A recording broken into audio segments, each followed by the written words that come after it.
Let me say this though, like you just said about Terry, she's keeping mom all to herself. And that's the real issue, the real problem right there. How does she keep mom to herself? Well, she has mom to herself.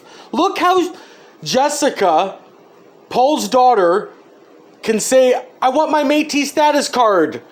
And what does she tell Lucy? No, don't help her. No, don't help her. Okay, and then Connie comes over here, and Terry's got to come out and go, no, she doesn't want to see you, sorry. Okay, bye.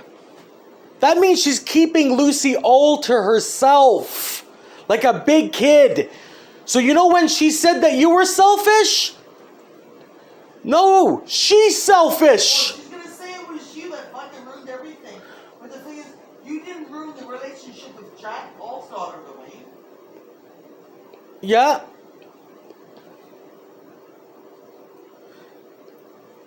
Your relationship was difficult before I even turned 18, like, you know what I mean? It would have been different, if I would have went to Hamilton when you guys talked about it. You know how everyone talked about it back then? Yeah, but Terry didn't want that. She had Frank. Yeah. She was trying to get a man. Yeah, she had Frank and she was trying to find a man. She didn't want that. Just like now. How she tells you now, I don't look at Thomas's account. I don't care what he posts about me or what he posts on his account. I don't even look at it. I got friends. And that's why she doesn't even want to write a letter to the lawyers saying, regardless of the financial component, can you give my nephew unlimited ministry funding? She just doesn't want to get involved. But why can't I use that to help advance my case? To say, Judge, Your Honor, I didn't have mom and dad, plus I didn't have aunts and uncles, grandmothers, plus it's so difficult for them to find families willing to take on the extra commitment of adoption that they weren't able to get me adopted. It wasn't because I was too old, because Children's Aid got involved in my life at the age of 3.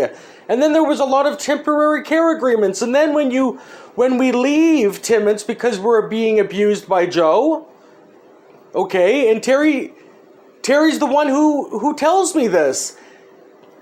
But if Joe was alive, his lawyers would say, those are false memories that were created by Terry. You have a recording, like you age out, I age out of care, and then 4 years later we meet in Toronto, and I record that meeting. But she tells me that I was abused by Joe.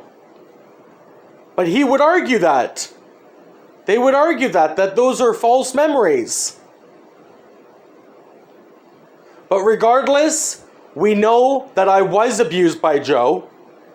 I'm just mentioning that if anyone wants to say, no, you weren't abused by Joe, well, it's not my fault.